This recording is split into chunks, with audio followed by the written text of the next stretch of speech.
myself smaller. I Look was at this fucking with shot. You have to tilt down. Come on, you can do it.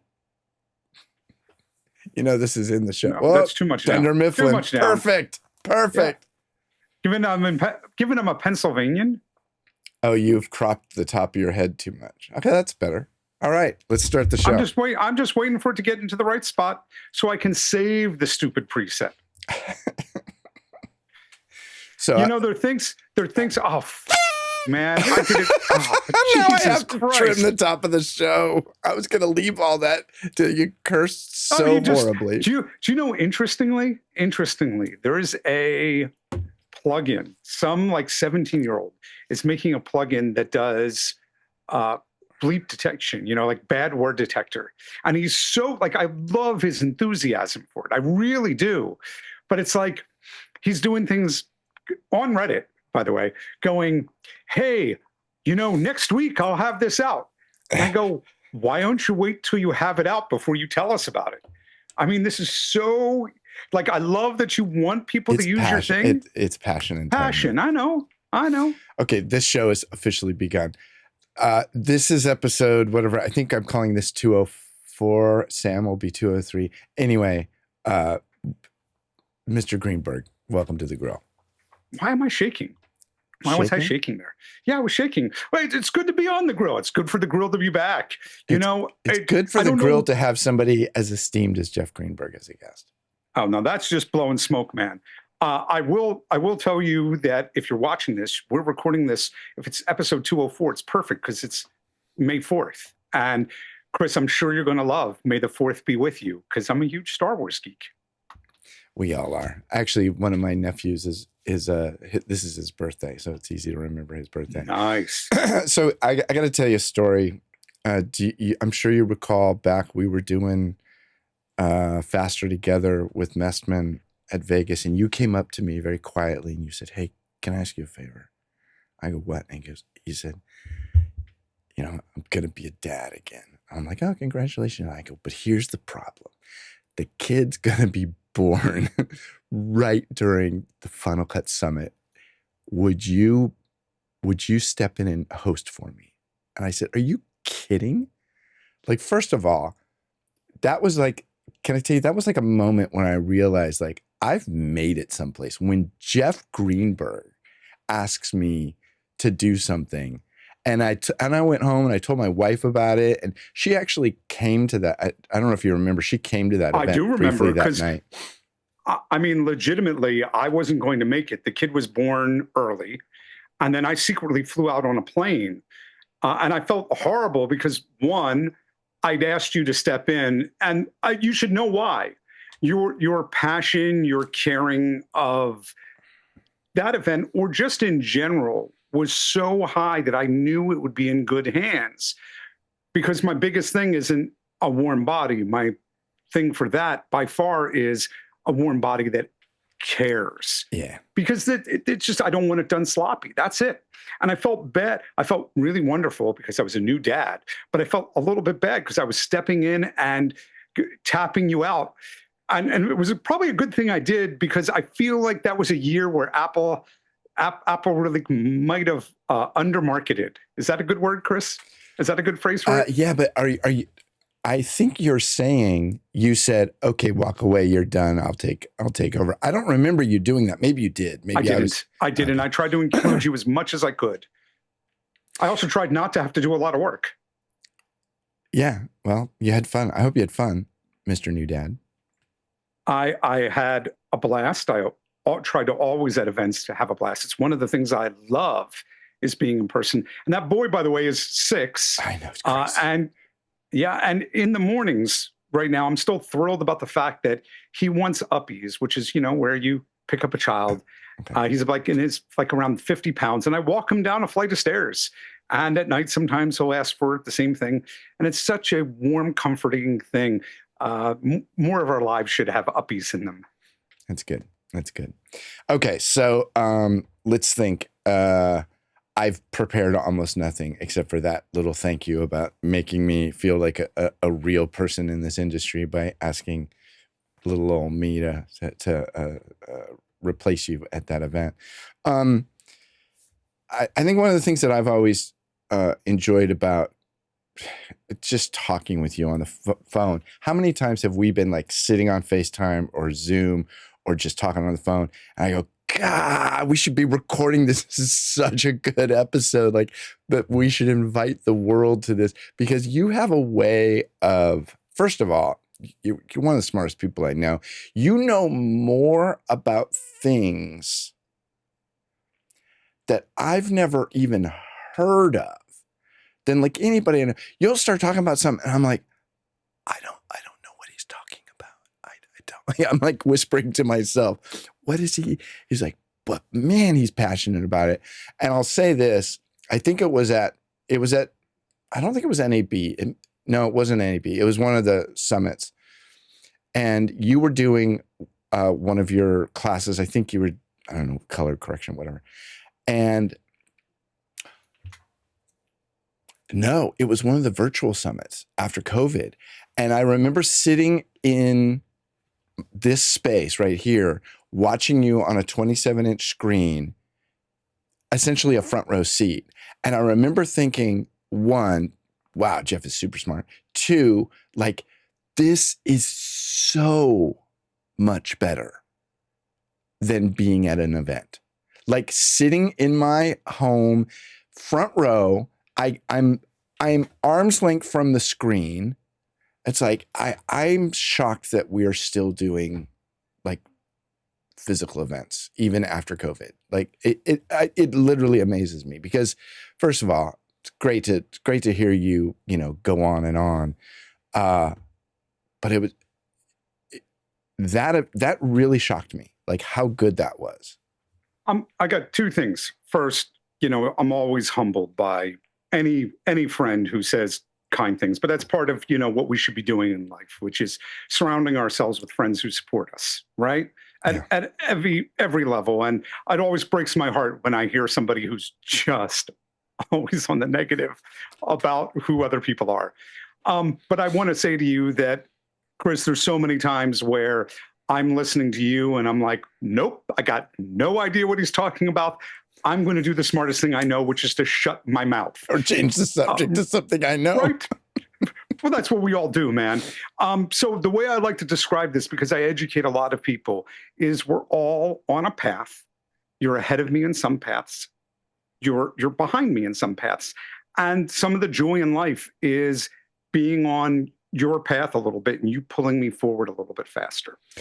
I thought you were going to say some of the joy in life is being on a path that you share with somebody else. I like that too, but because now either they have brought you to where they are on the path, or you have brought them to where you were on the path, and now you get to enjoy the path together.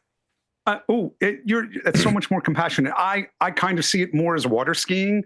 You're pulling me forward faster in that path. And as great as I could ever be about woodworking, without enough time doing it with my hands, and we're talking years and years and years, I'm just not going to be as good at it. And I'm okay about that. I think that talent and skill are phenomenal, but the active practice and repetition and action is how you get better at something. And in the internet, and I'm going to connect this in a second, in this wonderful world of YouTube and Khan Academy and LinkedIn Learning, we sometimes forget that learning something over the weekend just isn't the same as putting in that 100 or 500 hours. Number two, and this is where I'm going to connect it, you talked about front row and vision.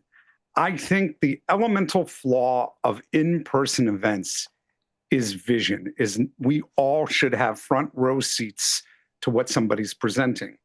But I'm going to flip this at you. I think there's a higher engagement when we're there in person, because the speaker, whatever's going on, can see our face, and it's easy for us to raise our hand, versus virtual, where it's so easy to turn off the camera.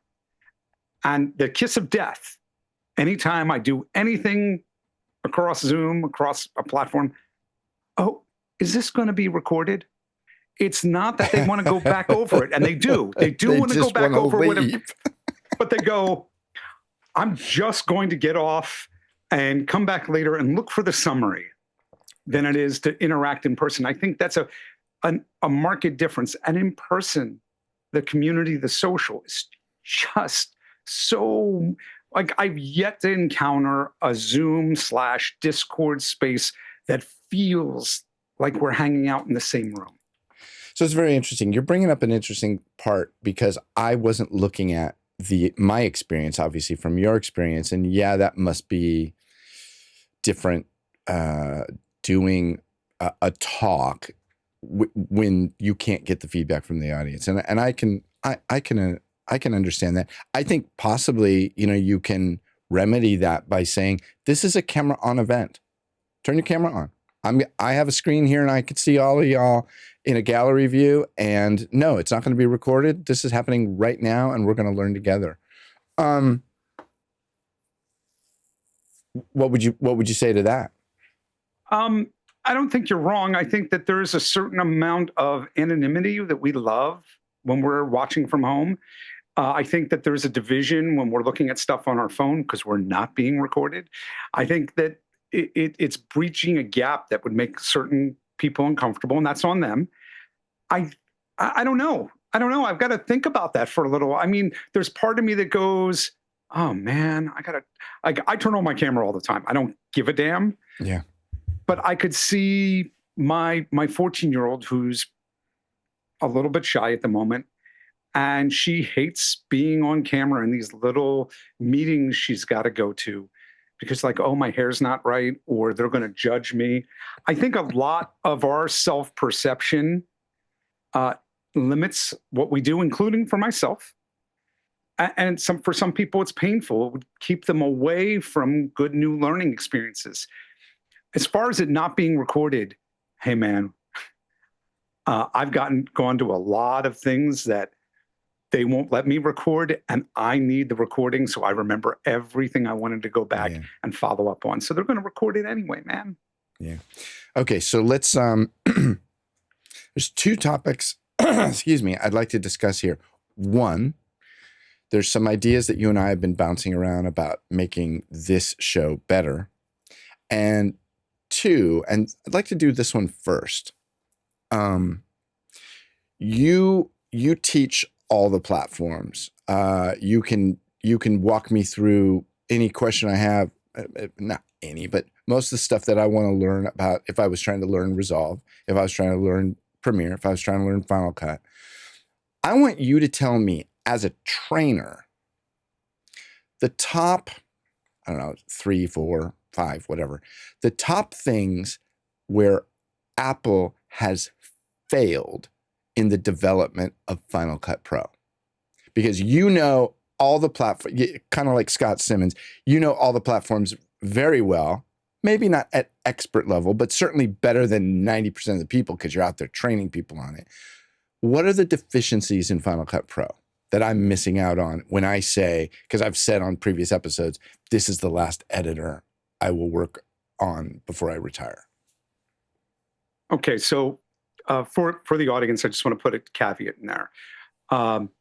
I, in the year 2000, was working professionally. Parent gets ill, what turns out to be Alzheimer's, and I start going down a path of education. I'd always been involved in a path of education, but I went there. And the cool part about it was, on top of doing the real work, I started to learn the organized platforms for education, starting with Avid, and later with Final Cut, and later with Premiere and Resolve. And some of these I helped found, some of these I was just a trainer. And when I went full-time for myself, for each of them, I got an opportunity to be a master trainer. They liked the way I educated. They liked the inclusiveness, the compassion, the way I helped structure and help other people learn to teach. I only mention that because there is no such thing as a complete expert on a tool. I don't buy it. There's always something more to learn. There's always a new way to look at the tool, a new way to look at how they fit together. And one of the strengths of being a master trainer for Avid, when I first went to Final Cut Classic version 3, I'm like, what? And which I'd been using since 1.2. Why is it like this? Why isn't it like that? And I started to look at that UX UI difference between tools. It really began to give me this illustration of you could take the same word processor and you could change the way it fits together. You could change what comes first and what comes second. Now, I do that as a framing for you because you just extolled my virtues as a master trainer, and I wanted people to understand what's involved with that. So, like, for example, Resolve, I have done and taught every single piece of educational material they publish to people who have to teach it and as well to the end audience. Fairlight, Color, Fusion, all these component pieces. So when you ask me about the Apple subsystem, the moment you asked that question, I had two, and I have my third, just because of that question.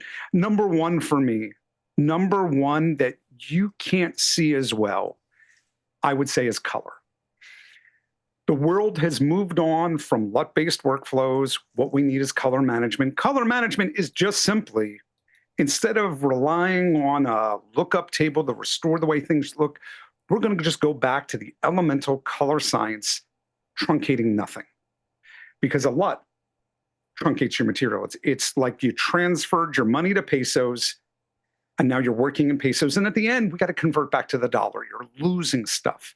I can get more complex than that, but that the color tools. Let's get a little more complex because Yeah. I think that in general, education gets truncated, to borrow your word, when we get uncomfortable. And I think sometimes, and that's why I want to have these conversations that last, 45 minutes or an hour, because we can get into the details and the nitty gritty. So let me see if I understand and correct me where I'm wrong.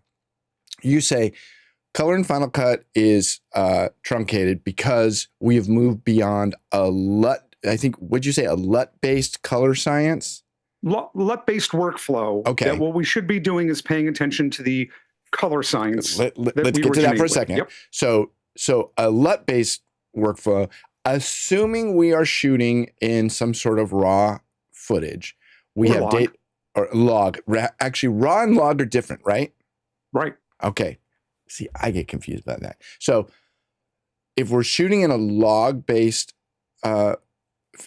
footage, I have to bring that in. It's the classic thing. You look at it and you're like, oh, that doesn't look quite right. You apply the LUT, the lookup table. It says, oh, when I see this color, I'm going to change it to this color. When I see this color, I'm going to change a lookup table. And then all of a sudden, when you apply the right LUT, and those of us who don't know what we're doing, we're going, oh, that looks horrible. Oh, that looks horrible. Oh, that looks good. I'll go with that. Okay, so that's what you're talking about in terms of a LUT-based workflow. And you're saying that whereas an idiot like me looks at it and go, oh, look at me, I'm so advanced, I'm using LUTs. You're saying, no, you're living in the past, correct? Absolutely correct. Wow. And one indicator of this is the Academy of Motion Arts and Sciences. Okay. Has a whole system called the ACEs. That's like now almost a decade old, or over a decade old. What is the word again? ESITs? ACEs. Oh. The Academy Cinema Encoding System. Okay. Okay. So let me give you the card ACEs. Yeah. Okay. You got it. So let me put this into real practical. Okay. That lookup table went to Rec 709, showing it up on your monitor. Okay. We both know that's a really tiny circle of color. We know HDR is way bigger. Okay. And DCI So and again, I'm translating for people like me. So we've all seen this sort of pattern of, it's like a big triangle, and in it you can see a bunch of colors. And presumably there is a triangle that is so large that all the colors available to humanity are in it. And various systems, like say Rec 709, will say, see these colors like right in the middle, those are all the ones you get to use. And HDR, it's a much bigger selection that we can select from. Okay, so I'm just translating. I think you got it exactly. And the problem is the lookup tables start you there. Color science. So the lookup table that I look at the log, it takes me to just the tiny Rec 709. Are there not lookup tables that translate to HDR? Yes, but I want to keep this. HDR is really a publishing space. It's like what we go out to. Okay. And I want to try and stay out of the weeds, but just the real base concept is we've now translated everything small. And then I'm going to ask you a different question. If it's poorly shot, does it get translated okay? And something that's underexposed or overexposed through no fault of your own, because I know when it comes to operating a camera, you owned my behind, not just today, but 20 years ago. Okay. And like I went to traditional film school. I shot on Aries and I shot on an Eclair and stuff. But I knew as soon as I left film school, nobody was going to put a camera in my hand for good reason. Right. It just took me too long to do the translation. One more second. So if the footage isn't what that lookup table expects, you're dead in the water. Yeah. You've not only converted, but you've converted and can't recover. So without it getting tremendously complex and getting it back to what's Final Cut's missing, there's no thinking space that's wider than 709 conversions. Until and the goal would be to leave everything in just a float, it's too big, but float space where all the data is just always there until the very, very last step. And Resolve gets you that. And coming up, Adobe really has that right now in Premiere, but it gets even better in October. Okay, so let's explain. So you're saying in the Resolve, and I enjoy the definite article, in the Resolve, we're not using LUTs, or some people use LUTs, but there's a way to use ACEs instead of LUTs? I'm going to say to you that at the end of the day of color correction, the truth is, whatever you put up, if it looks good, you're fine. Nobody's going to take you to color jail. Nobody's going to say, it's not when everything works fine that's an issue. It's when you have to work with others, and it's when you want it to look as good as possible and be as flexible as possible. Can I let me do a quick side story here. I learned this. I can remember shopping for like color critical monitors and, all the different companies and whatnot. And this was a long time ago when I still did work for Apple. They've long since decided they don't want to have anything to do with me. That's fine. But I remember that every person I worked for at Apple, and we worked for education, small business, pro apps. I think those are the three divisions that we worked for.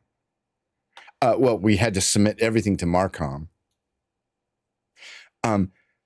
The only thing that mattered to them, like the final buy-off, was somebody sitting in their office looking at my video on their MacBook Pro. And if it didn't look good there, they didn't care. So why do I have to go spend $12,000 on a color critical monitor when the final buy-off is going to be somebody's MacBook? If it doesn't look good there, it doesn't matter. Bro, your thing is not set up properly. It's like, this is where I'm going to watch it. It has to be good here. Except that when you go and you open up your displays, you get that color adjustment, and there are 45 things there, and you have no idea what that end user has done. Did they leave it at the defaults that Apple shipped it with, which is at 1,500 nits on the MacBook Pro, way brighter than you would like. The thing is, Chris, we at some level we need to have a place of confidence, and in the color critical world, they go, look, I'm going to check it on my iPad Pro. I'm going to check it on an iPhone. I am not going to buy 45 different Android devices to check it on. I'm not going to buy 3 different. What I am going to do is say, hey, this Flanders scientific monitor that I have over here that's connected, where I've taken the entire pipeline of the computer experience, I know that this will look the same, and I train myself to know what this looks like. I know, guaranteed, if it looks good here, I've now got, okay, now I know how it's going to have a relationship with that MacBook Pro, with that iPad Pro, but I have something I trust. I have something that is not subjective to user screw ups. And the term by a wonderful human being on this planet, Robbie Carmen, is you can't control grandma's pink TV. Because your grandma's got some vision troubles and she's tweaked the TV to be extra pink, and you go to her house. Why does everything look wrong? I get that Apple internally wants things to look good on Apple devices. So do I. But, you know, the idea of having something that is beyond trustworthy, no different than print, no different than, yeah. Let's back out of the weeds of whose monitor is set up like grandma's. So in terms of this LUT workflow versus ACE's workflow, whose fault is that at Apple that they don't have the proper color tools? Or do they just not care? Does Apple just say, we don't care about that? You got your 3-way color correctors. Shut up. Be happy. What is who's at fault? And I don't mind. And I don't mind naming names. So I'm going to say to you, I'm way opaque to what goes on at One Infinite Loop or the spaceship. I'm legitimately where they're incorporated in Delaware, but I'm probably in one of the furthest east spots from that in the country, probably some tip of Florida or some tip of Maine. So I'm going to now tell you the way developer mindsets are is they have a list of things that they consider critical, a list of things that are considered difficult. And my guess is this is important, but not critical. And it lives in the lots of engineering needs to be redone. Okay. So you think it's at a core level, like it can't be done because the base code of Final Cut 10? Never say something can't be done, right? Okay. No. Let me finish the sentence. It can't be done because the base code of Final Cut is written in such a way that it can't implement this level? No? No. Could they just are choosing not to do it yet? I think it's the amount of time and difficulty in the engineering makes it a bigger hill than other items that they consider of higher priority. And the people who are using the tool consider it a lower priority. I want to paint something for you, though. Just paint 2 things that are you just don't have. I have grouping. I have the ability to take shots at any point in the timeline and go, they're all from the same shoot time. Yep. I just want to put an effect on that group. Hey, you know what? Here's my timeline lined up by when I've edited the clips. But, you know, the best way for me to check my clips, my wide shots and my medium shots for similarity that were shot at the same time would be to rearrange that timeline. So all the things I shot in order are displayed at the same time so I can compare. Okay, so those are mouse clicks in Resolve. Mouse clicks. Understood. So let me, because I know a little, very, very little bit about this, so I'm going to translate to the people that are only using Final Cut. I think what you're saying, Jeff, and correct me if I'm wrong. So what you're saying is we shoot with a camera on a day, and everything we shot that day is probably about roughly the same. And then when we edit it, you know, like Swiss cheese. It's crazy. There's clips from all over. What you're saying is that in Resolve, I can go through and say, click, click, click, click, click, click, you know, shift click, non-contiguous clips, and say, I want all of these to be called group it's too dark or whatever I want, group 7 or group this guy looks too green or whatever I want to do. And then I can apply an effect or a filter or a node, which I don't understand at all. Or sure you do. And I really don't. I really don't. I've never used nodes. Ever, never. I'm going to explain nodes to you after I answer your question. Okay, in like we got other stuff to get through here. But I can apply that to the group. And if I apply, here's a good question. I've created the group. I've applied something to it. If I find a wayward clip like, oh, little lonely guy, forgot to put you in the group. If I then apply it to the group, does all the previous adjustments that applied to that group get applied to the new one that I added to the group? Yes. Oh, that's cool. Now, I will say that's cool. Hold up. Let me give you one that you will feel in your heart. You've got the timeline, that patchwork of footage all over the place. Sure. It's a mess. Okay. In a single switch, you can say, rearrange all my clips based on the time when they were shot. Now, all of the clips that were shot in location A, I'm going to put into a singular group. Okay. Wait. Yeah, I heard you say ahead. something that didn't make sense. You're saying that I have a timeline that I have belabored over for days or weeks, and I can just click a button and it jumbles my timeline and puts it all in chronological shooting order? Yes, but I'm not going to break your timeline. Let me throw it to you in a different way. Let me spill this out to you. What if I were to have the ability to say, lock my timeline, but resort the timeline based on the timeline index? Open up that timeline index and say, sort by when created. It's going to be locked. There's no editing you're allowed to do. So the timeline stays the same, but the timeline index is now created, is time of day or created. And then I can select those, and over in the timeline, I can see the ones that get selected are the ones that are from the timeline index. Yes. And even though the timeline's locked, which means I'm never going to change the story. Right. I just want you to rearrange them exactly when they were shot, because as we were shooting, as the day got later, the sun changed and it didn't look as good. So I want all these to live in a group based on the location. But as we get later in the day, I want to put just some nuanced little tweaks to those individual shots so they still maintain the integrity to look like everything was shot at the same time. Now, this would be so difficult to do in Final Cut. It's not that depending on a few variables, it could be very difficult. It could be very simple. I'll give you for instance, and this is a controversial topic, I understand, but it's the way I work. I always rename footage by client, project, date, and camera and reel number. I do camera and reel number. I love it. I don't think that's controversial at all. That's the right way. There's a lot of people who say you're crazy. I'm crazy. And the reason being that in a distributed workflow, that means if I've renamed my footage, everybody's footage has to be renamed the same way, or I can't share a timeline with you. Go.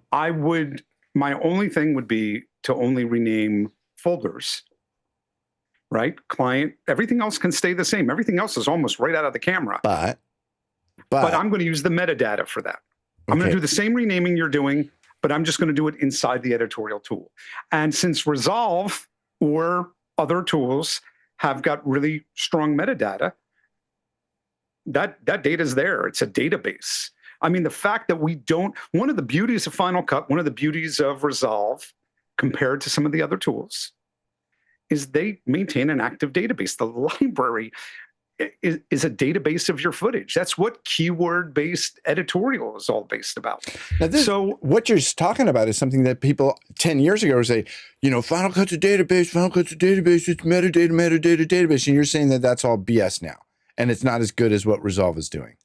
I'm saying that they're both excellent about their database handling of media. Okay. Final Cut's a database, so is Resolve. Okay. And that all of our tools should be treated as a database. In fact, at some level, asset management, that client, it would be so ideal in a perfect world if you had all the footage available that you'd ever shot all at once, that you could go, wait, we shot something with this client I vaguely remember 2 years ago at that location. Could we go find it? And it would just be there for you within moments. That's that idealized world. That's why we want database handling of our media. And our storytelling just lives with that database. That's all. Okay, so let's. I will. But did you get the idea about grouping? Totally. And I think grouping is cool. That's just one microcosm of that. I can do much of that, not all of it. I can do much of that in Final Cut with the thing on the left, the Timeline index. Yeah. Yeah, but I could group these clips. I can then turn around and have 4 different versions, 5 different versions, play them simultaneously to you, let you look at them and go, wait, I like number 3. They're all playing in real time. How do they display on the screen in 4 versions in real time? A quad split? Quad split, man. All it is the same clip playing with just different data overlaid, kind of like Lightroom. Yeah, that's good. That's pretty cool. Right? And that, by the way, is stuff from like 8 years ago. That's not like last year's big thing. Okay. That's from like a decade ago. There are things that you can go out and buy and add to Final Cut that come in built into Resolve. And I'll just name like 3. I have a debander. You've got, for whatever reason, something that was pushed too much as a piece of footage. You got the sky, is getting banding in it. You actually have a filter that goes back and can remove banding by dithering. Technology we had 20 years ago. You have the ability to use something called a color compressor. Don't listen to what it's called. It's a damned magnet. You can say, well, these greens over here and these greens over there don't really look like the grass I want it to look like. Could you pull them in like a magnet? And it can do that. And the problem isn't with Resolve that it's got power. It's that it's overwhelming to jump into the pool and not know where to go. It's that you feel intimidated by nodes. Hey, man, if I talk to you and say to you a switcher about and this will, unless you dealt with switchers, you just wouldn't get it. If I put another switcher after my switcher, if I do another operation, man, that's a node. That's all a node is. Okay, maybe. Right? And you could split out something and send it to 2 different switchers doing 2 different things and reunite them later. That's nodes, Chris. What nodes are. That might be a really good. I mean, I understand the concept of little chiclets, and I draw lines between them, and that's the signal path. I always get confused as to which little bubble on the side of the node is the input or the output, but whatever. Okay, so don't even worry about that. I want to move on. I want to move on. Color, and I know I'm going literally against what I just said earlier. It's like, no, it's okay let's go into depth. But I also want to 2 and 3. You want to do 2 and 3? I can do 2 and 3 for you. Yeah, I said, what are a couple of things? So you said color is lacking in Final Cut. What we didn't touch on, but we should actually know before we leave color. Jeff Greenberg gets to have John Ternus's job. Who do you hire, or who do you tell the Final Cut people, the pros people? Hey, we got to fix this color deficiency. I don't want to ever hear that Greenberg guy complain about Final Cut's color not being up to par. Who do you hire in the industry to come in to Apple and say, either at the programming level or the user level, and the user level presumably gets the ability to actually make the programming right? Who would you get? You mentioned Robbie Carmen a second ago. Who would be the savior of color in Final Cut? That's a deep question. I can't answer that off the top of my head. I would have to find somebody I think of people like Paul Saccone, who was at Apple, who then went to Blackmagic, is now currently at Adobe. I think of people, I think of people who have had passion around the tool. And I don't think this is any big revelation. The people who are the product designers, the product managers, generally know the path that the product ought to be taking. And they're limited either by resources or by what management, who may or may not understand the tool. I think that's the biggest problem. I think the biggest problem at Apple right now and Final Cut is that management doesn't know what the user needs. And they might claim that they listen, but they don't understand. They just don't get it. And they're making business decisions around a creative tool. And you gotta let creativity win. If you care about creativity, if all you care about is business, you're doing a great job. Don't hire a new color guy. Hire a guy from Adobe to come in and teach you how to build a subscription model, which is what they did when they hired Brian O'Neill. Except that when Adobe acquired Frame had already acquired Paul and Alexis Van Herkman, who wrote the color correction handbook.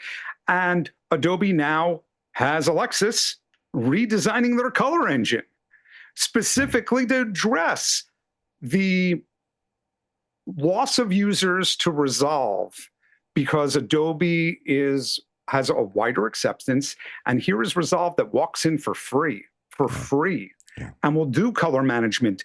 It won't give you the AI capabilities. And if I were going to point out a problem middle management wise at Adobe, is their focus is around AI strategy, because that's what their investors want. In the same way that you're saying Brian came in to add subscriptions to the Apple workflows, I'm going to say that Adobe is so, and corporations in general are so pushing as a requirement that you have to say the words AI, that they've lost, because they're paying attention to shareholders who don't understand the product, who only understand the return, today's return, not next year's, not 5 years from now.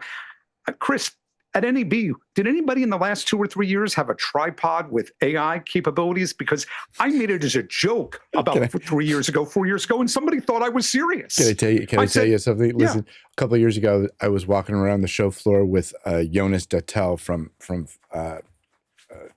if you don't know Jonas is great.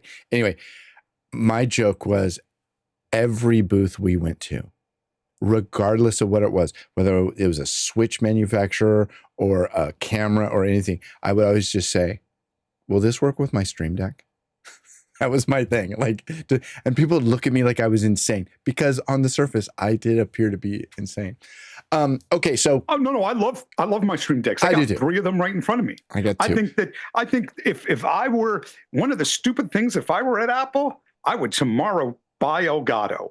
I would buy them. I would make these things perfect. This is the best above the actual keys. One of my general keyboard mantras is that you should be describing the way keys work as a language model. So it's to move the playhead to the out point, you shift to the out point. You want to optionally clear an out point, it's Option O, shift to the out point, optionally clear. You want to mark a clip perfectly. If you were a pirate, X marks the spot. You know the keys because you're having a conversation with yourself. When you are burring some key command, 4-level modifiers deep, Control, Shift, Command, O, my brain's gone. It's gone. I can learn it as a piece of muscle memory. And what the people were passionate about that key is they put it on something. Man, StreamDecks are the logical extension for a professional. For the way that their hardware works. This is a conversation I've had with people. I'm pretty good with keyboard shortcuts. Some people might say I'm very good. And I do things daily, all the time, that when I see somebody dive for the menu to do that same thing, I'm like, oh, wow, that's up there. I didn't realize it was in the menu. And then I'll have people say, well, what's the keyboard shortcut for something? And I'm like, I don't know. My hand does this. I do this and I hit the keyboard. And then what's really odd is the rare moments where I go, I can't remember. I can't, and I go to reach for it. It's like, I might have to retire. I can't remember the keyboard shortcut for that. Well, I'll tell you that, number one, nobody should memorize keyboard commands. It should be a question of visual literacy and language literacy. You go and you look at the menus, Chris, and where a certain keyboard command, a certain command should live, should be under an obvious menu.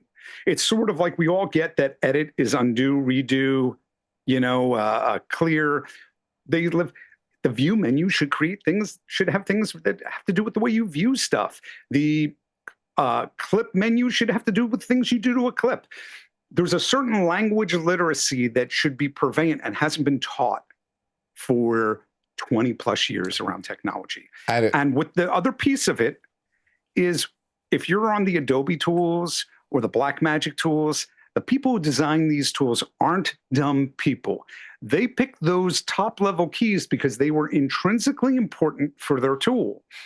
And if you can, and Scott Simmons and I have this wonderful conversation about this. Scott has maps the same keyboard for Avid as he does for Premiere. And my thing is, wait a second. Adobe had those top-level keys, and they existed with those for a reason. Before we rip those away, we should figure out what they do and how they work with that workflow. Yeah, a good friend of mine, his name is Jeff also, Jeff Dykehouse. He always said to me, this is back, we were college roommates. He would always say, you have to put yourself in the mindset of the person who created the product or wrote the software, and you'll understand a little bit more. And where that revealed itself to me once, this is many, many years ago. Do you remember the ADAT audio recorders? It was ADAT. I remember it vaguely. No, ADAT, ADAT. So it was a VHS tape that recorded 8 tracks. Okay. So one of these things crashed on me one day, and it was just like, it wasn't doing anything. And Jeff would always say, he'd say, look, everything is a computer. Everything has to Control Alt Delete somehow. You just got to put yourself in the mind of the manufacturer, of the guy who designed the thing. So I'm looking at the 3 keys, or not all the keys on the front of the ADAT machine.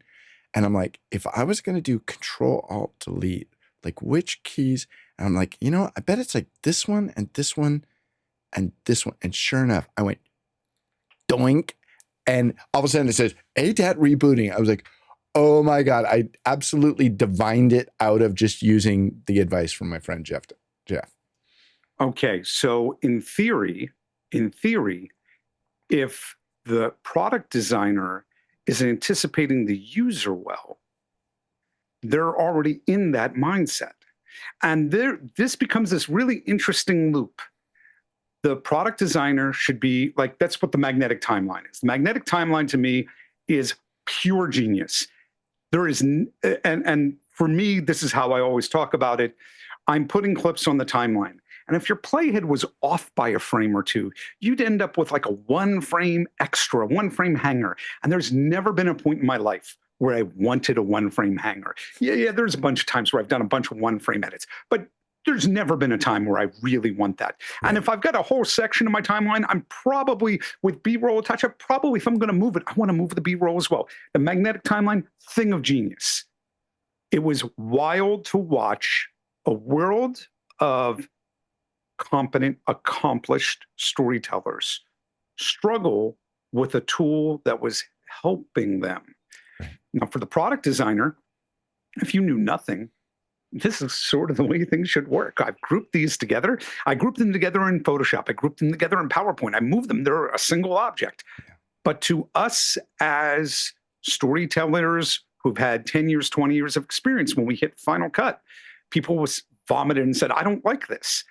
I think that it's important to understand the underlying core ideas of why the tool pushes and pulls the way it works, why the particular power tool works the way it works, why your car's keys, the flat, whether it's a flat panel or an adjustment knob, why they're in the positions they are. And if you can just slow down in life and get a feel for it, your brain will make a better connection and will have an underlying spot where you're no longer consciously thinking. The goal of all this stuff is to get the damn technology out of your way and storytell well. Sure. Regardless of what the tool is. So you said you had 3 things that you wanted to talk about. We talked color. We killed color. What's number 2? Sound.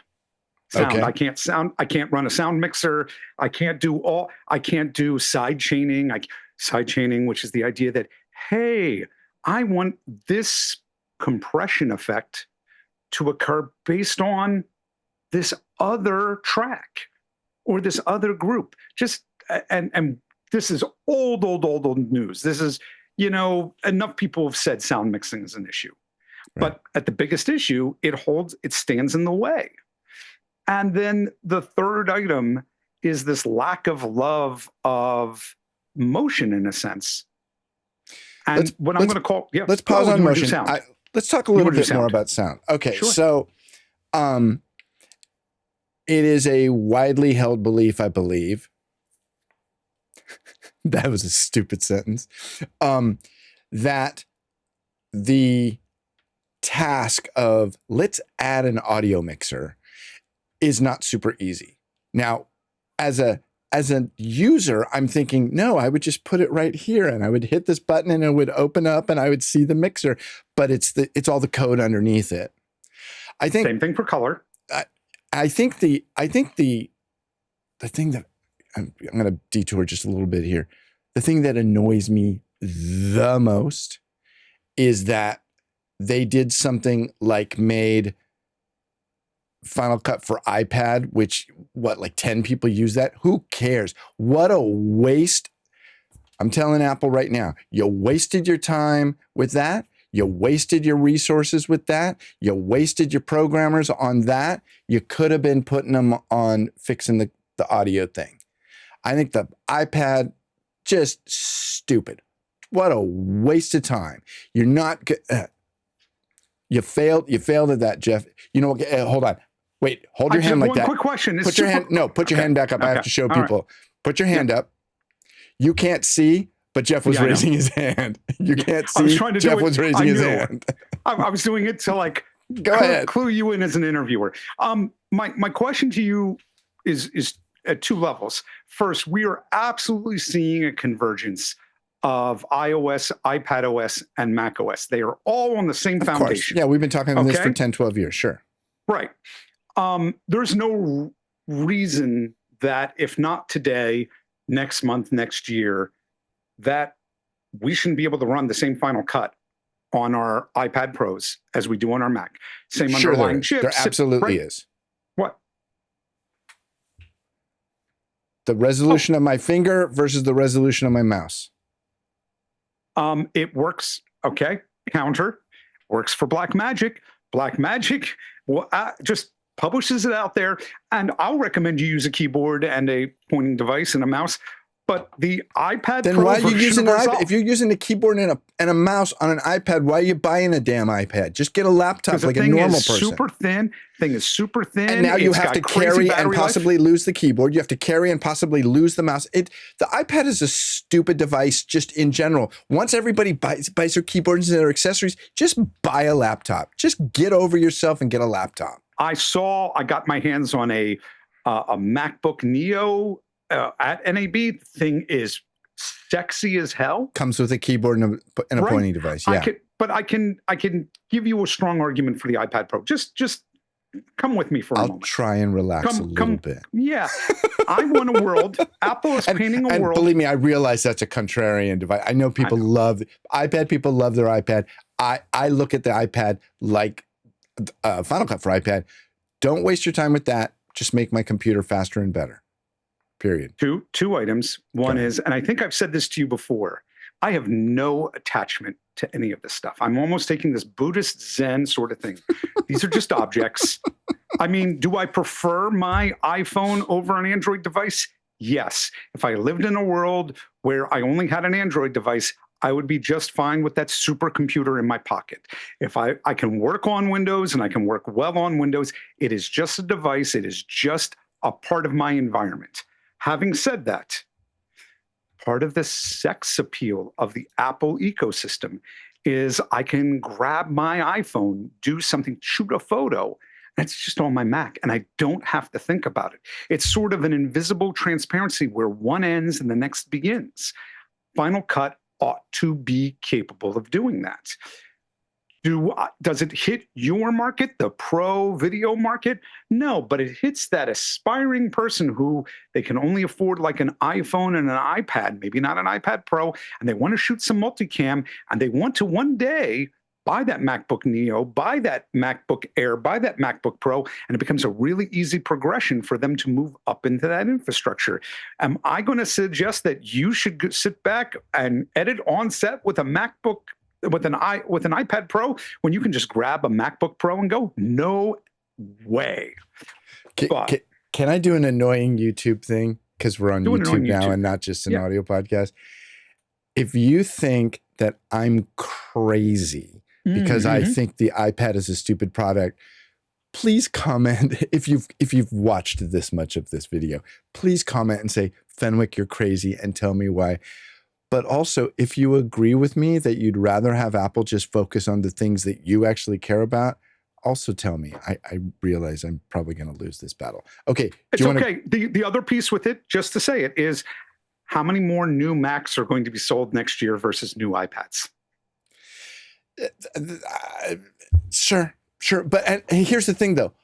I own Apple stock. I own not like John Ternus Apple stock, not like, Stephen Bay's Apple stock, but I own enough Apple stock that I care, but I care more about, I don't care as much about the dollars and cents as I care about the logical sense of what they should be doing. So anyway. You asked me before who they should hire. My answer is me. My answer is me. I mean, I'm going to go. You'd be great. Oh my God. I would buy twice as much Apple stock if they hired you and took the leash off you. If somebody was going to rule the world, if somebody was going to rule the world, I want to do it. I want to do it just because I don't trust other people enough. Okay? Just because I don't. It's not that I want to rule the world. For God's sake, I want to sit back and have somewhat of a life of leisure. But it would be way better. I know I would do less damage than somebody else would to a degree. I don't think I'm wise enough, to be honest. Okay, so side chaining. I'm not sure about side chaining. You're probably right. Let's move past audio. What's your third thing? You said motion. It really would be at some level. I think motion. I honestly believe motion was the first motion graphics tool that I felt was innately easy to learn, easy to do tremendously sophisticated things with button clicks. And still let you delve into the power.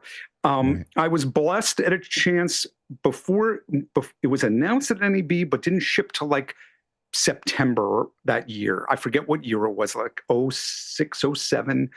And I was in a trainer's class with Damien Allen. Damien was the one who wrote the book for the original motion product, who taught us how this tool worked.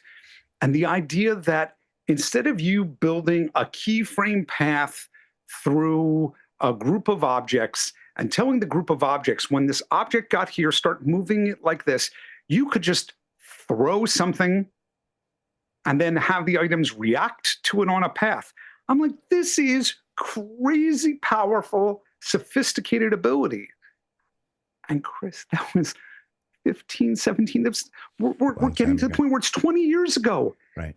And that product should have changed the way we deal with motion graphics. Yeah, I agree.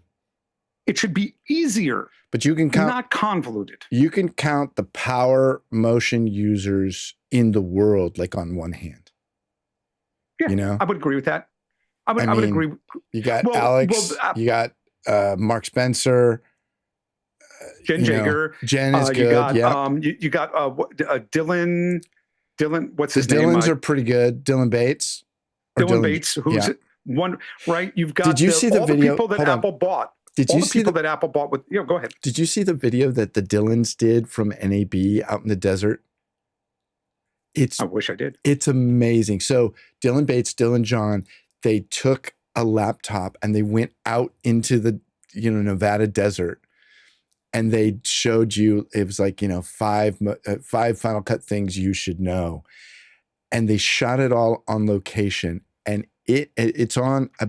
I know it's on Dylan Bates's channel. It might be on Dylan John's channel. It's brilliant, and I've already in contact with Dylan Bates. He's going to be a guest soon, and it's really good. It's and because I thought I was ahead of the game by referring to them as the Dylans, but it's really good. It's a great video. You should find it. You will. You'll send me it. But my whole thing with motion is it's stagnated. Where's anything new? I mean, I can think of 5 things I want motion graphics tools to do, 5 or 10, that motion just doesn't do. Yeah. And my question is, well, why not? And while I think things like US or whatever the 3D sort of thing is. USDZ or whatever. Yeah. Where I think, and evidently I'm in the Resolve chair today, good thing I've got the color chart behind me.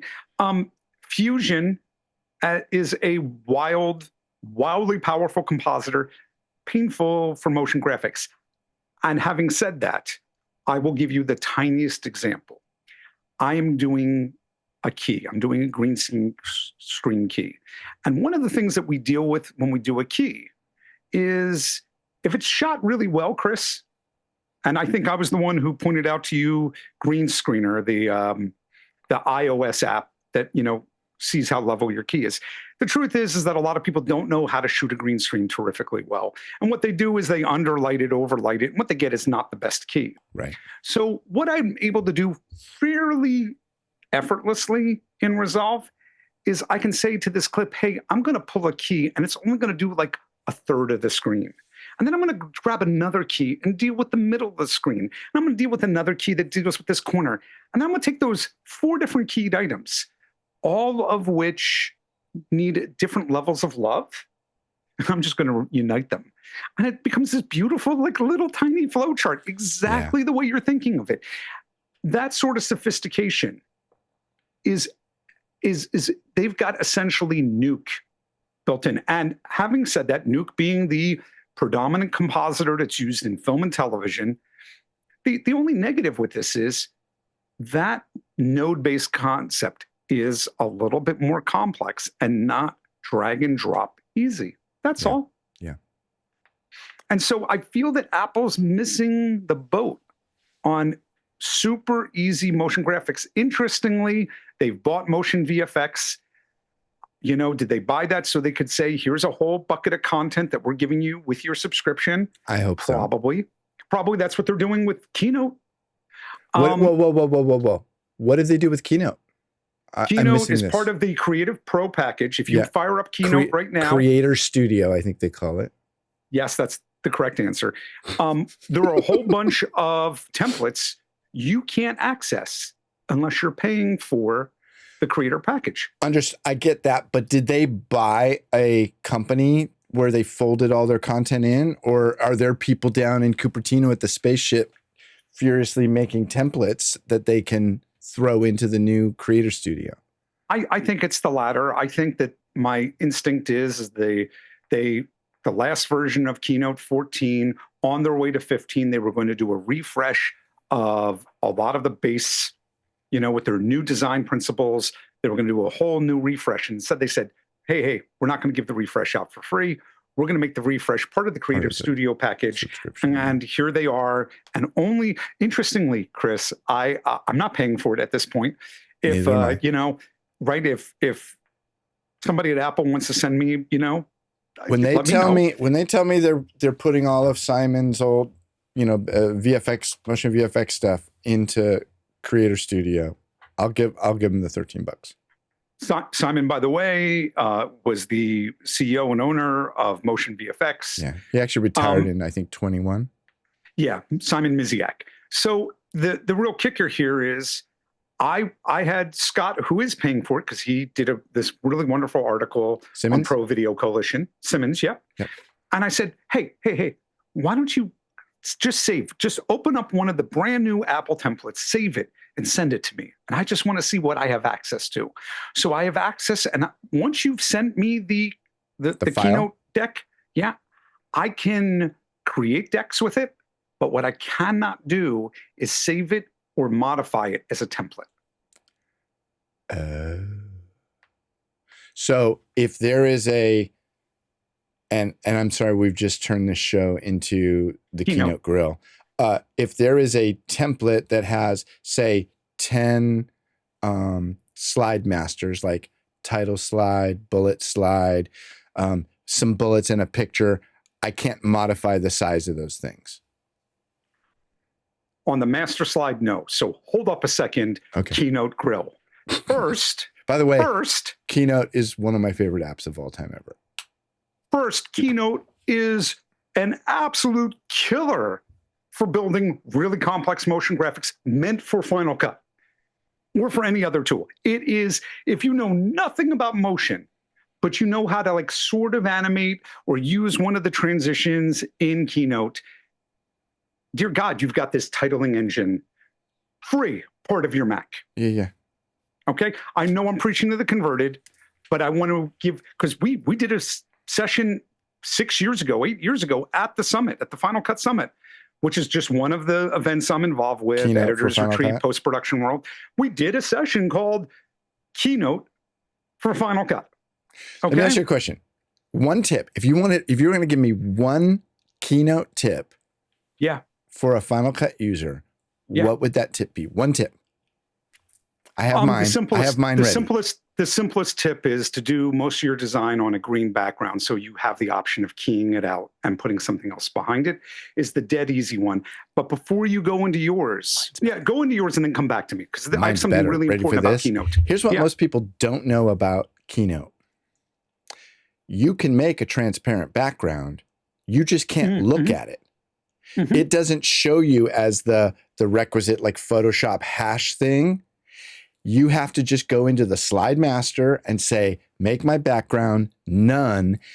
The problem is, and I would love to know why Apple, the problem is in the viewer, it just shows as black. So I can't tell if it's black or if it's transparent until I export it. You have to export it, of course, as either a PNG, or I believe you can even export as an MOV in a 444 codec. You absolutely can. So that's my tip. You can do transparent backgrounds in Keynote.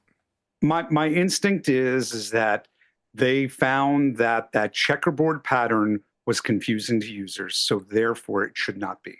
Okay.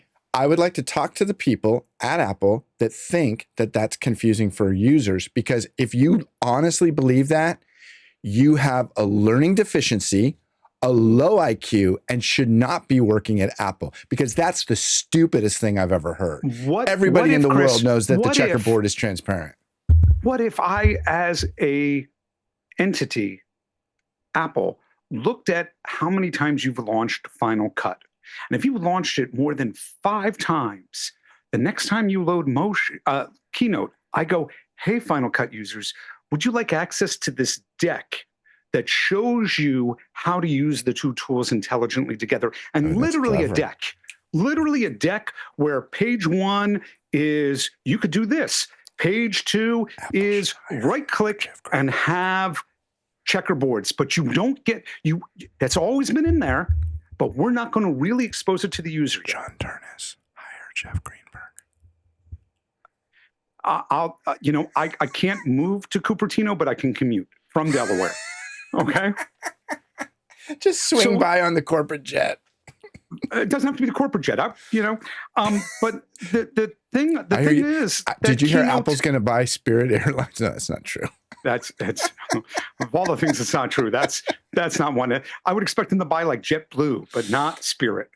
That whole thing about Keynote being this amazing resource, the biggest disconnect from users, Chris, is you use the word master slide. Just let me have my 90 seconds here, okay? Take it. Do the thing. Do the Jeff Greenberg thing. Give me full screen. Give me full screen. I'll even key you. Go. Thank you. Look, you're using Keynote and you're putting your background behind your text, and you duplicate the slide and you put your background behind it and you move your items around. There's an underlying layer, a master layer. They call it master slides. And you can do this thing where you can say, I'd like these elements on the left, and you can design it. Once you've done that, you can then get that as from your slide picker. You can have, if you will, now they're called style sheets in Pages and Microsoft Word, but basically the idea is you can have these different pre-built styles. So when you say add a new slide, it has everything exactly where you want it to be. It's called master slides, and it breaks my heart. I was working with a group, Chris, where they gave me like a Keynote or a PowerPoint deck, and they're like, yeah, we had a professional design this.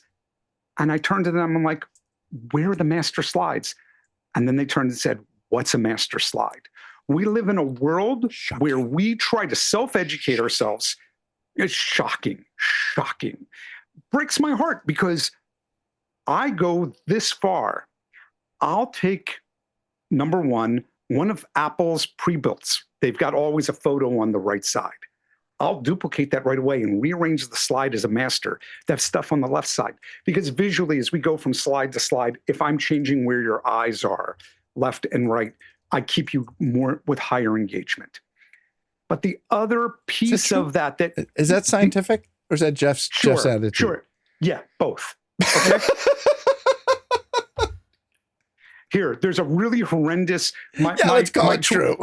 my Twitter and Film Geek, my Twitter and Instagram, and a couple other places. I'm Film Geek. I don't do much on social media for 1,000 reasons.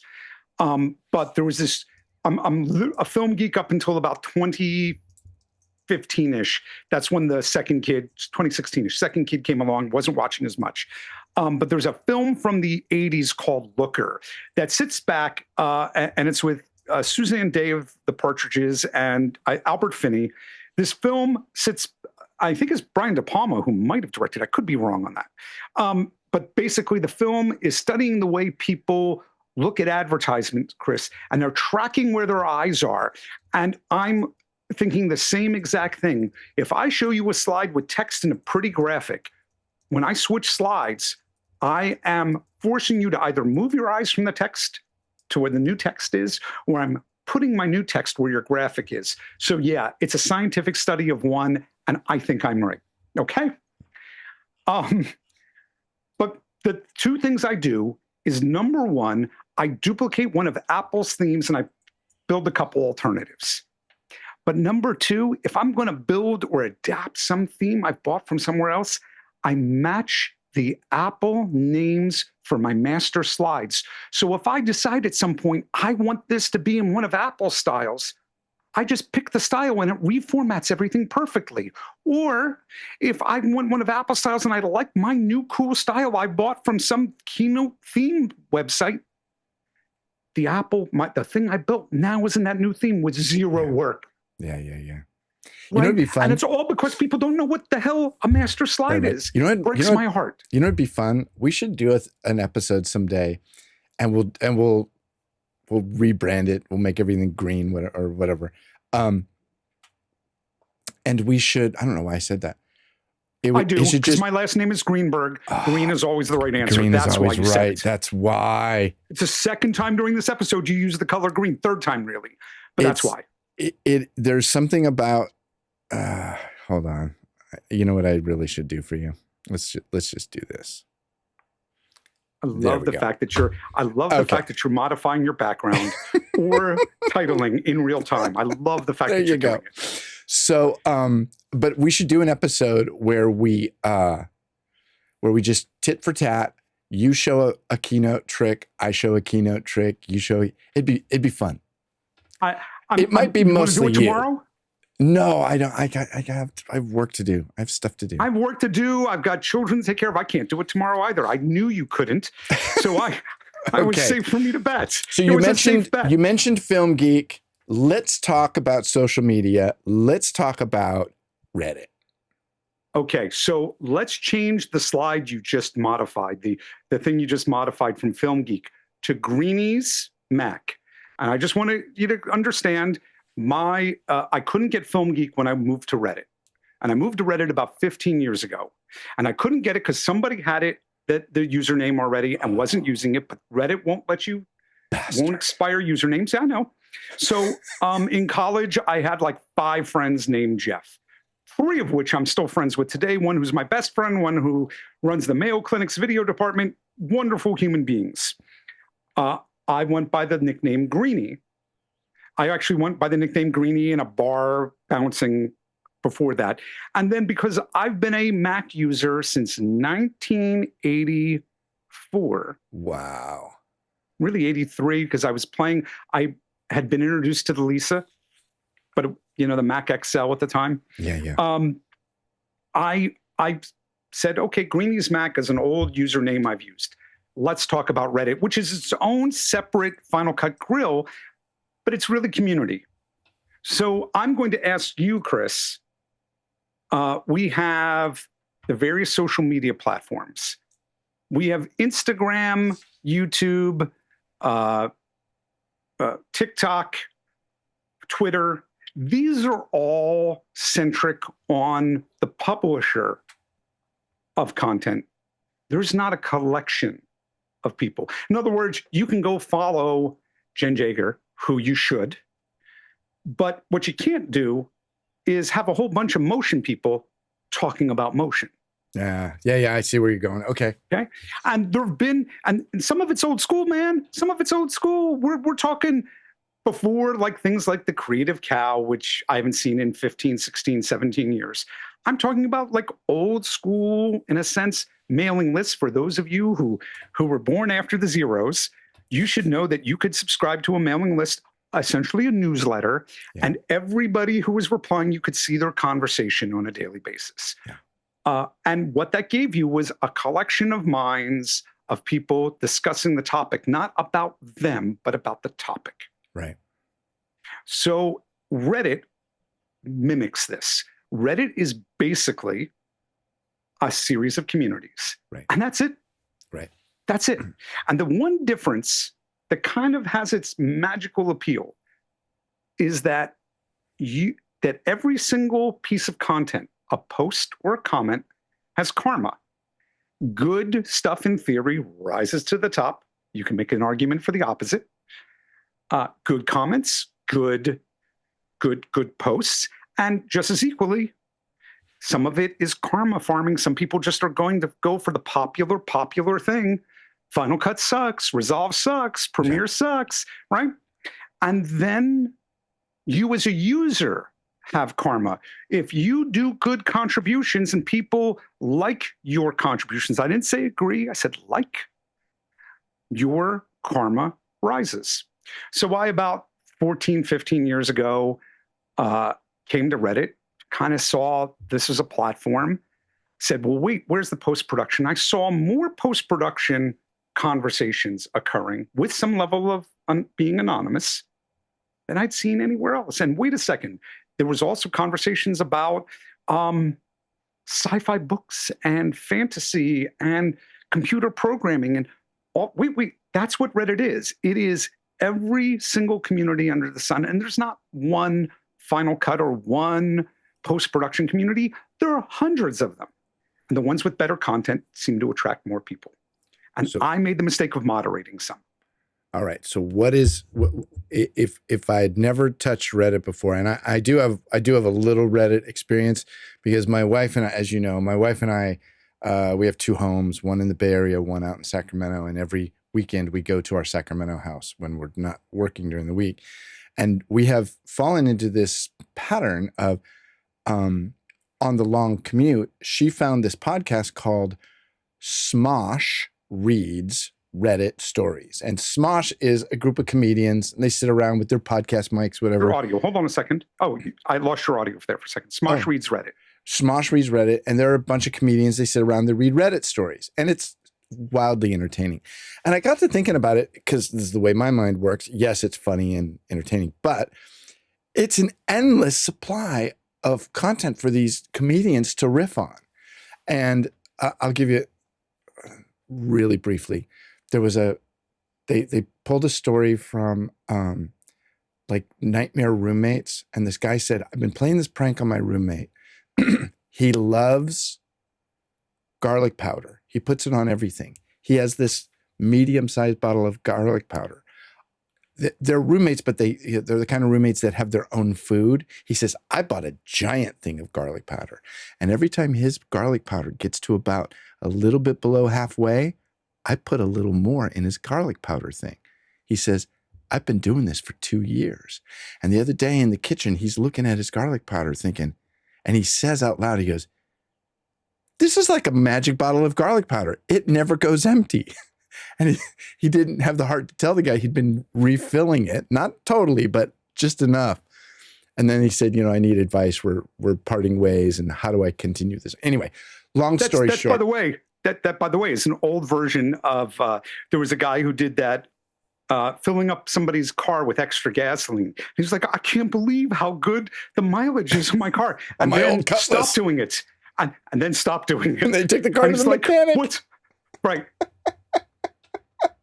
Reddit is an endless place of great and terrible. like every other social media platform. And there is things like, am I overreacting?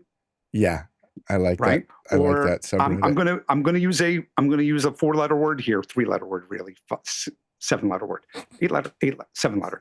Am I the asshole? Is a big one. You could say that. And what you find is sometimes in the worst echo chamber is you can find your community of people who you're looking to belong with. I know nothing about, I don't know, I'm going to pick crochet, but for whatever reason, next week, I suddenly get in my head, I want to learn crochet. I could go to Google and say, hey, what are the best YouTube channels on this? I could go to ChatGPT or Perplexity or Claude and go, hey, how do I learn this best? But I could go to a community of people who are doing crochet and look at their resources that they've vetted, that they kind of all have agreed. I can look at what are the top things from this past year, this past month, and see where the conversations go. Do I want to keep doing this? Do I want to learn this? Do I want to be involved with this as a piece of my life? Parenting, school, education, local, San Francisco, Bay Area. There are literally thousands and thousands and thousands of subreddits. That's what a community is called, the subreddit, to the tune of Reddit being the 4th or 5th most read website in the world. Wow, I did not realize that. It's a crazy amount. And I run 5 communities. Okay. It was really 2.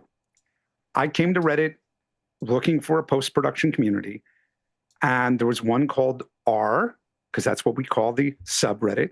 Okay. So Reddit/r/editors. And I was watching, content go by, and moderation's a really difficult place. Moderation, telling people they're doing right and wrong and creating rules is kind of a really difficult proposition. And the reason is because you're going to piss somebody off. Right. In the same way that somebody at Apple is choosing the wrong focus for Final Cut, same thing happens in a community. So let me ask you this. Can you show me one of your Reddits? Show me an example of a good Reddit, a good, what do you call it? A post, whatever in the thing. There you go. So I brought up our editors. Okay. And this is based on what's new. I want you to see, this is not how most people look at our editors. Most people look at it by best. Okay. And best is the default sort for a lot of places. So I'm going to show you I'm going to name the first 5 here, which you could conceivably read. So the number 1 of recent with 10 upvotes is a podcast with former president of ACE, Kevin Tent. Pretty cool. The second is Sunday's Real Review. One of the things that I ran into, Chris, is that everybody wanted to post their content and go rate my content without actually contributing back. Right. If you want comments on your portfolio, your reel, you post it here. And this is where people are allowed to do it. You do it any other way, it gets removed. Anyone else feel guilty having barely any work on a retainer? Man, this is only 2 hours old. 11 people have already commented on it. And something in a different language about synchronizing audio and video. And I'll do one more. Ideas to speed up DaVinci. And this is just what Reddit's algorithm is saying is best right now. Right under the word best, I can, and so I'm looking at this in a compact view. I'm going to do it in a card view. This is how a lot more people see this stuff. So you have much more text available to you. Okay. Drone footage plays back in Premiere on an M1 chip, but not an M2 Max. That one's actually really interesting to me because it's a pain point. Coming back to the top, I'm going to say, why don't you show me the best, not the best, what's hot? Is that what I want? Hot? Top. There's a top. Show me the top for the last year. Now it's a top ranking. So this is the items that have the highest upvotes in the last year on our editors. Okay. So top of the charts at 473 is a rip on ChatGPT Sora. ChatGPT realized they needed to get the hell out of creating video content, that it was not their core industry. Okay. Number 2, scary. There's no empathy when a freelancer's career dies. Number 3, to the old heads out there, this is your reminder to keep learning new tricks. Man, I love that person. Bob Zellin, the Bob Zellin, to the people who love their boss, love their coworkers, and think they'll stay forever, I guarantee you inside of it, he says, they don't love you, you're not their family, they're going to fire you.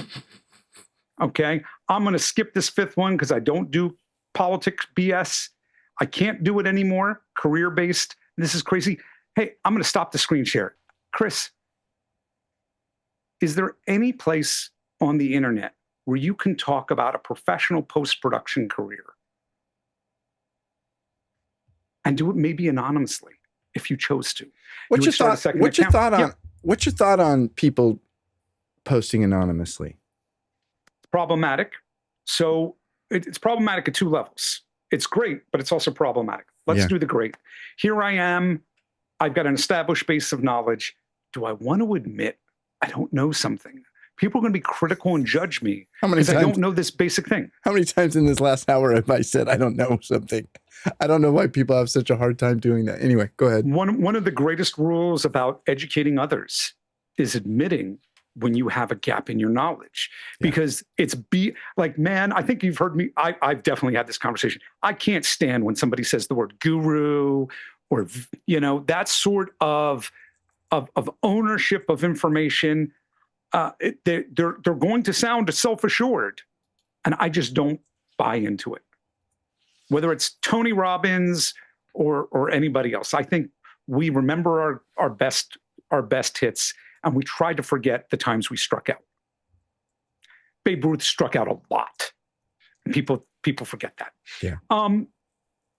So when I think about this whole idea on Reddit about finding your audience and finding your place, it becomes really nice sometimes to be anonymous.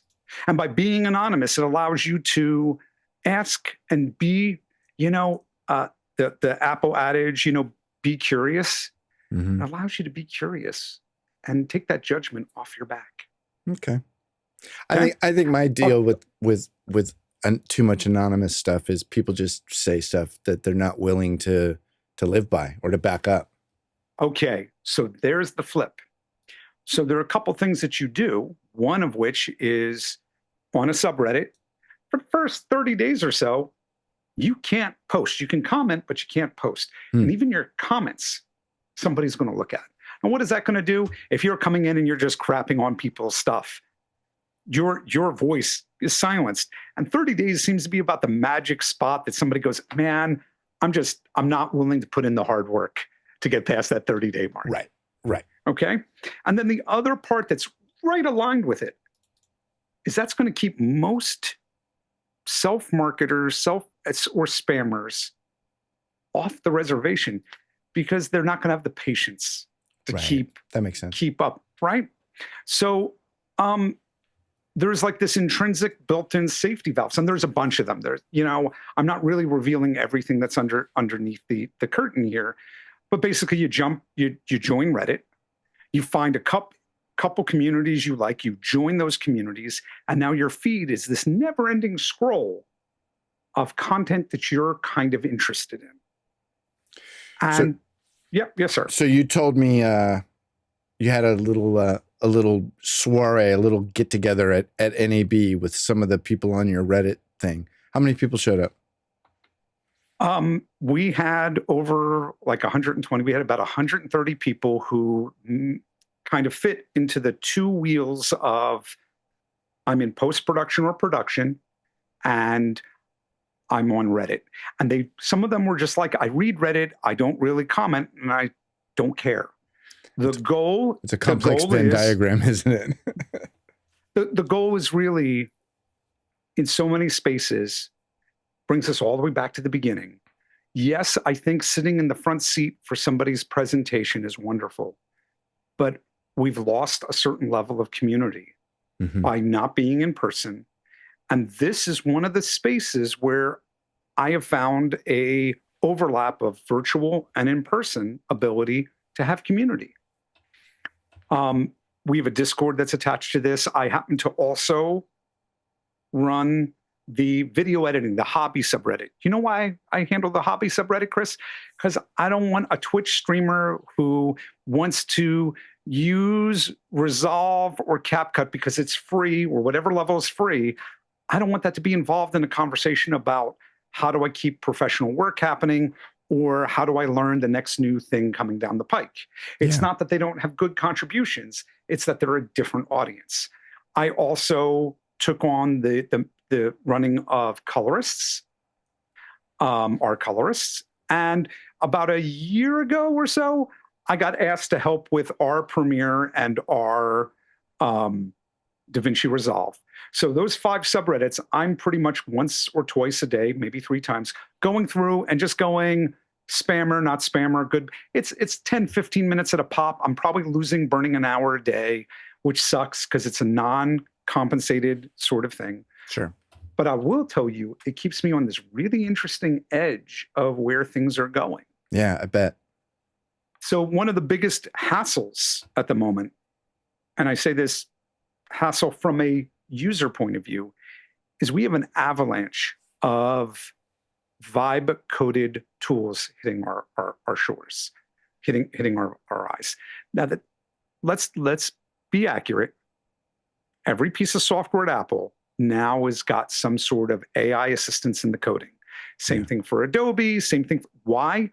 Because the AI tools help somebody who understands frameworks do the work more efficiently. Didn't say faster, just said more efficiently.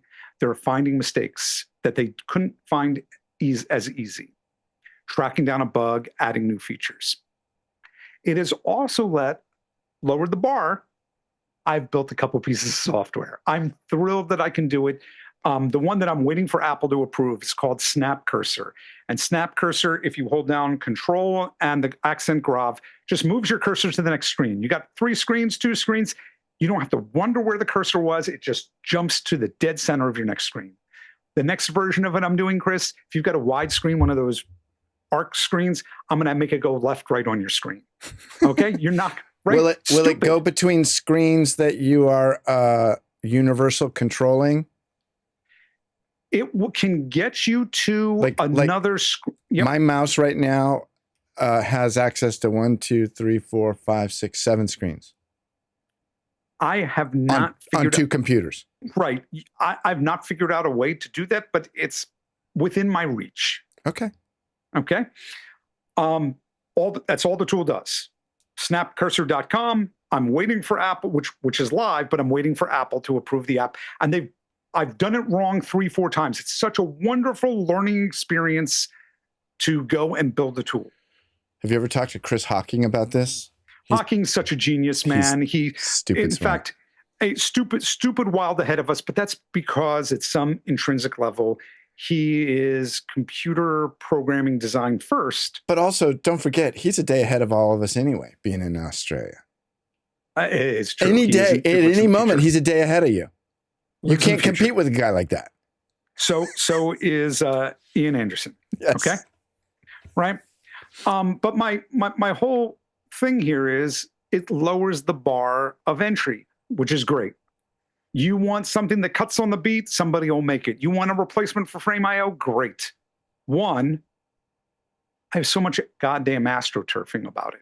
So many people going, and Frame's a great example. What's astroturfing? Astroturfing is where somebody comes in and really just kind of gets you annoyed, gets you involved, and then goes, oh, but I've solved it. Or, oh, this is the right answer. Hey, I'm really frustrated. My clients were frustrated with Frame. I'm looking for a replacement. I got tired of looking for the perfect replacement. I built it myself. Now for just $20 a month, I'm going to share it with you. $20 a month. Right? We all want some of that sweet, sweet subscription pie, man. So this was such a problem across these 5 communities. I turned around and said, it's got to stop. And it took me about a month to figure out. I put Baby in the corner. For those of you who've never seen Dirty Dancing, Dirty Dancing was once this very romantic film, and now it's just shy of pedophilia. It's a 26-year-old dating too. a 16-year-old. Yeah. Big Patrick Swayze film, cute film, a little uncomfortable coming back to it, Good point. right? Right. The dad was right. The dad, you know, if a 26-year-old is nosing around my 16-year-old girl, I'm going to have objections, not even small ones. Right. Okay. So here, what I did was say, hey, if you're developing a tool, I'm giving you a place where it's okay to talk about it. And you got to tell me how you're going to benefit my community. So what's the name of that subreddit? Crap we don't need? It's actually good question. Let me, in fact, I got to fix something. So I'm going to do it in real time with you here. Okay. You're going to share your screen again? I'm going to share my screen again. Go ahead and share your screen again. Okay. So right here, there's top of editors. You can see if this is your first time here, hey, this is the Ask a Pro weekly, no stupid questions. If you don't do this, this is where somebody new to the subreddit would go, or new to editorial. They come, they're an aspiring professional. What I need is a specific post that I've made, and I'm going to just search for it. And I'm going to call it Dev Tools. I could click on my own profile on the top right and find it, but I just want to see if searching gets me it. Right there at the top, May Dev Tools monthly mega thread for tool builders. The prior month was April, and this was the first month I did it. This is the second month I did it. I'm going to click. It's going to bring up the thread. Hey, if you're a developer, we want you to put stuff here. You got to say that you're a developer. You got to post responding to this. You got to comment responding to this. And if you're going to link, you're not allowed to link to your site. If you're linking to your site, you're doing SEO farming. I want you to link to this thread so people can see what you intend to do for our community. Today, right now at the top, is NeuroEdit. I have no idea what this does. It's a text-based editor for a long-form video. Great. How many people work there? Lean team. I think a group of one is a little bit more dangerous to pin your entire infrastructure on than a team of 10 or 20. Yeah, because that guy might get bored with what he's doing and stop supporting his product. Or get hit by a car. Pricing, website, benefits for this community. In other words, I don't want you just coming here and pretending to market and talk about your tool. I want you to do something for me. And that's what each one of these is. Now, Nemu2 has made a mistake here. So I'm going to hit reply. I'm going to go, hey, please add your flare ASAP. I'm going to comment, and then I'm going to sit back and say, hey, I'm a moderator. You got to come and do that. He'll get that. That was 3 days ago. He'll get later today this message. And I'll probably come back in a couple days and I'll remove his item. And we have item after item. Developing Tank, Avid automation tools without using AI, Drive Compare. Oh, the guys from Editing Tools are actually great. They have got this wonderful website. If you've never seen it, editingtools.io. Like Chris, share the screen again. Okay. Okay. If you want to take your markers between different tools or take your subtitles between different tools, these guys let you do it for free. Oh, I love this site. I use this. You know what I use this one for? Taking Final Cut captions and turning them into titles. I mean, look at how crazy this list is. I mean, It's it really goes cool. off the screen here. A German group, really genius, super nice that they give away those things for free.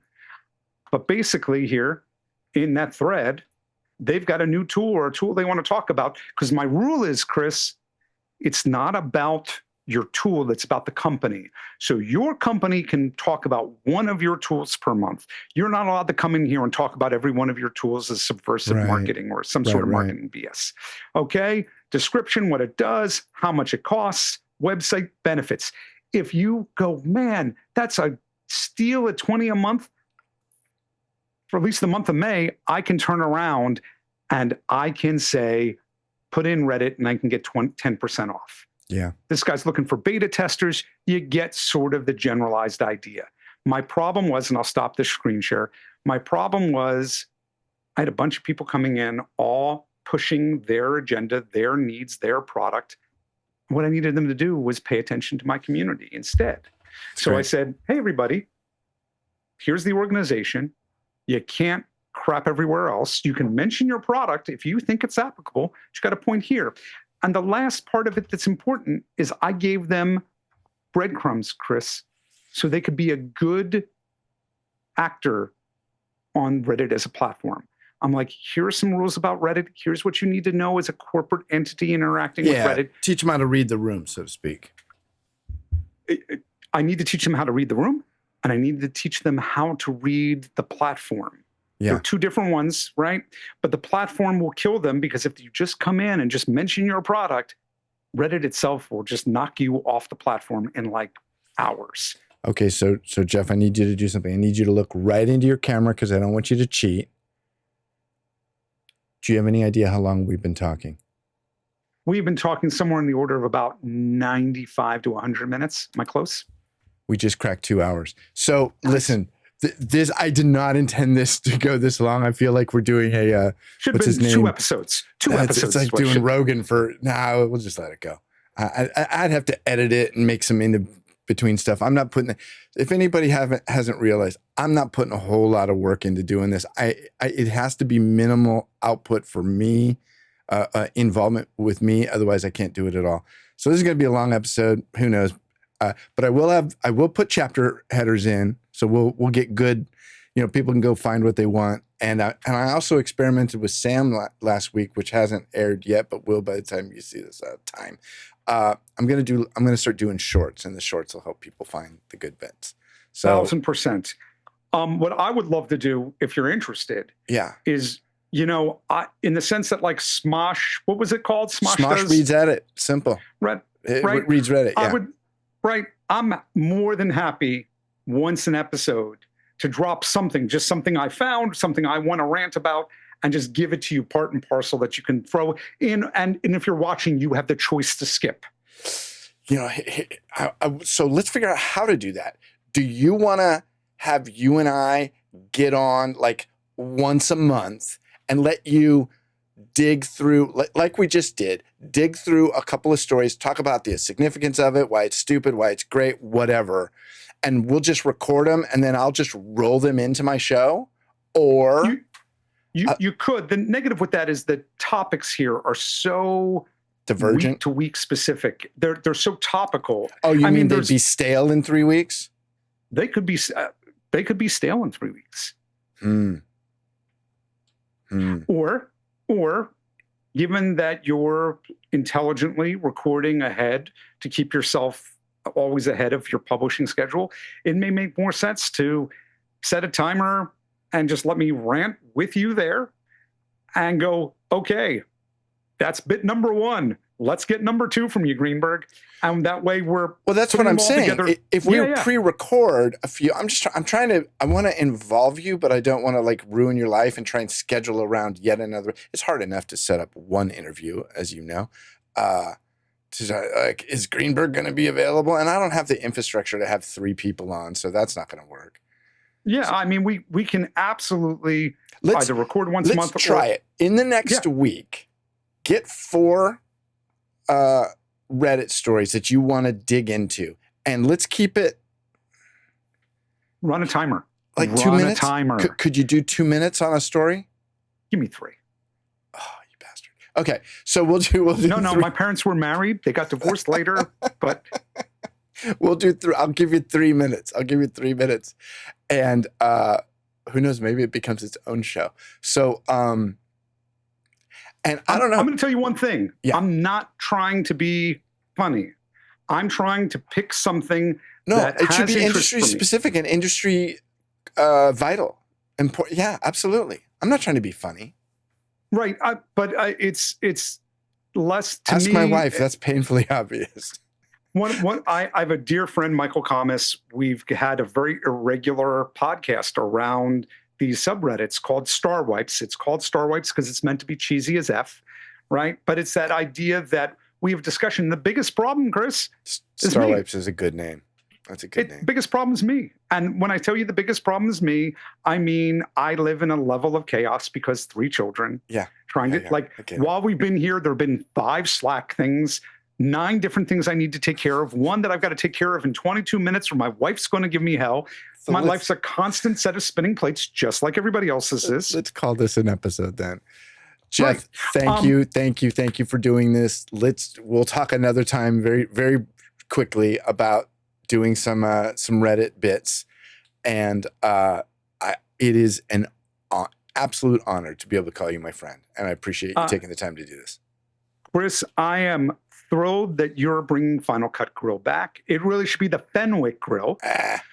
Right? And I love what you're doing with it, because if we never poke sticks at the big monsters, I think a lot of people are afraid to poke sticks at Apple because it's a big monster. And I don't care anymore. I literally don't care. I want to go the opposite way. The easiest way for Apple, because I'm carbon neutral. I go out of my way never to speak bad of anything. You'll notice in everything I've said, at no point did I say really bad things. But I am absolutely, if somebody at Apple goes, we want you internally as a voice, I'm available. Yeah. I'm 1,000% available and employable. Yeah. So it's one of those things where I believe that at some level, in most spaces, they're listening to the audience. It's just whether or not they choose to think the audience's voice makes sense to where they're going. I think that's possible, and I'm going to take it one step further. I think a lot of times they're listening to the audience, but they don't. I believe that at least management, they don't understand the voices. And I hope your discussion about LUTs versus ACEs, I hope that hits on somebody's desk. And you should be reaching out. Jeff will sign any NDA. If you want to hear more about it, reach out to Jeff. He will school you on why this is a crucial thing for the future of color management. Actually, the 2 things there is, one, I already have an NDA with Apple, with Adobe, with Blackmagic, Sure. like times 9. And then just number 2, you've got really great people like that manager in there that's making those decisions. They're not a dumb person, Chris. No, they're very brilliant at certain things, but we all have limited knowledge bases. We're all on a path, brother. It's sometimes you're ahead of me. Sometimes I'm ahead of you. Sometimes we walk together. Yeah. On that. Jeff, thanks for doing this. We'll talk more later, okay? My pleasure, Mr. Fenwick. All right. That was good. That was a good wrap. Good wrap. I kept looking for spots to bring it home for you. So what I'm doing now is I'm just leaving a little pad to put all those extra little things that they put up on. Okay, so this is about that. That's it. That's enough of that. Do you want me to shut up then? We're done. Okay. Dude, this was hellish fun. It is